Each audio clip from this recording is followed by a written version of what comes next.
ስንብት ክፍል 74 የተተኮሰው ጥይት መሐመትን መታው።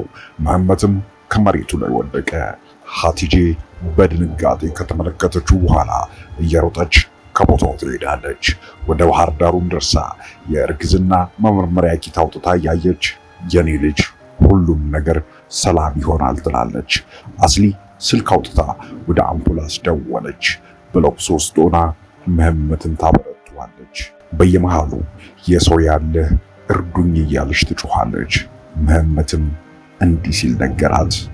አስሊ አፈቅርሻለሁ ይላታል በተሰባበረና በተዳከመ ድምፅ። ማህሙድ ቤስቴን ወደ ህፃናት ማሳደጊያ ወስዷታል።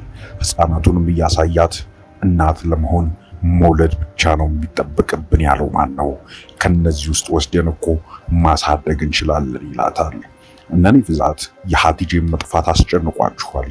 በመነጋገር ላይ ሳሉ የቤታቸው በር ይንኳኳል። በሩንም ሲከፍቱት ፖሊሶችን ከፊት ለፊታቸው ቆሞ ይመለከታሉ።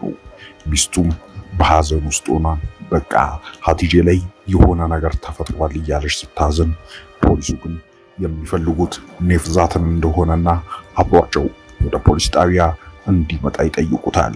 ኔፍዛት ግን ያለመግባባትን እንደሆነ ነግሯቸው ትንሽ ካንገራገረ በኋላ አብሯቸው ለመሄድ ይወስናል። የመሐመት ወንድም ሴልቹክ ወደ ቤት መጥቶ እና አስሊን ሲያጣቸው ወደ መሐመት ስልክ ይደውላል።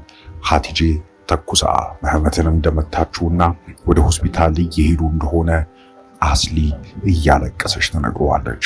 በቤት ውስጥም የነበሩት ሁሉ በሰሙት ነገር ይደናገጣሉ፣ ይረበሻሉ። ሚናም ለቤስቲ ደውላ የመሐመትን መመታት ትነግራታለች። ማህሙትና ቤስቲም ወደ ሆስፒታሉ ማምራት ይጀምራሉ እና አስሊም ሆስፒታል ይደርሳሉ። ስትሬቸሩ እየተገፋ ሲሄዱ የመሐመት የልብ ምት መምታቱን ያቆማል። በዚህም ጊዜ የኤሌክትሪክ ሾክን በመጠቀም ወደ ህይወቱ ለመመለስ መታገል ይጀምራሉ።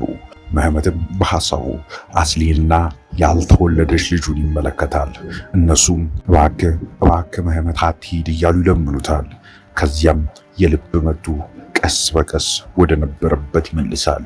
ይህንንም የተመለከቱት ዶክተሮች ወደ ቀዶ ጥገና ክፍል ይዘውት ይገባሉ።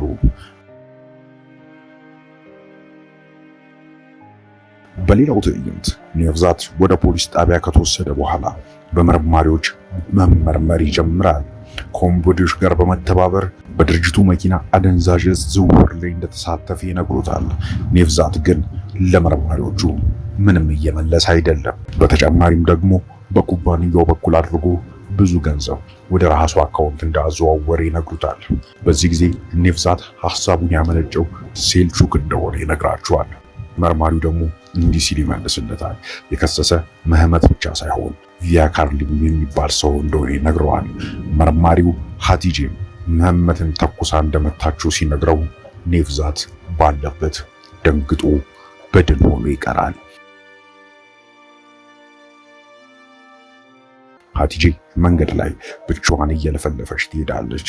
መሐመት ምንም አትሆንም የኔ ፍቅር፣ መሐመት ምንም አትሆንም የኔ ፍቅር እያለች በመንገድ ላይ ትለፈልፋለች።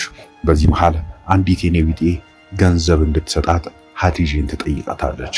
ሀቲጄም ከእናቷ የሰረቀችውን ወርቅ አውጥታ ትሰጣታለች። የኔ ቢጤዋ ምን እንደተፈጠረ ግራ እየገባት በድንጋጤ የተሰጣትን ወርቅ የእጅ አምባር ትመለከተዋለች። በኔፍዛት መታሰር የተደናገጠችው ሚስቱ ወደ ሴልቹክ ስልክ ትደውላለች። የኔፍዛትን መታሰር ትነግረዋለች። ሴልቹክ ሀቲጄ መሐመት ላይ እንደተኮሰችበት ነግሮ በመርዶ ላይ ሌላ መርዶ ያረዳታል። ከቀዶ ጥገና ክፍል አንዲት ነርስ ወጣ ከመሐመት ጋር ተመሳሳይ ደም ያለው ሰው ካለ በአስቸኳይ ደም እንደሚያስፈልግ ትነግራቸዋለች። ነገር ግን የማንም ደም አይመሳሰልም። ካሉት ውስጥ ደግሞ ተመሳሳይ የሆነ ደም ያላት አስሊ ብቻ ነበረች። እሷም ደግሞ ነፍሰ ጡር በመሆኗ መስጠት አትችይም ብላ እህቷ ቤስቴ ልታሳምናት ትሞክራለች። አስሊ ግን የመጣው ይመጣ ከመሐመት የሚበልጥብኝ ነገር የለም ብላ ደሟን ለመስጠት ትወስናለች።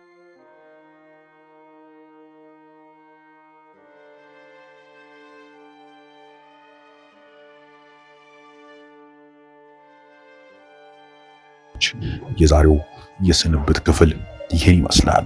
ስንብት ተከታታይ ድራማን በአጭሩ መመልከት ከፈለጋችሁ ምርጫችሁን የኛን የልዩ ቲቪ ማድረጋችሁን እንዳትረሱ።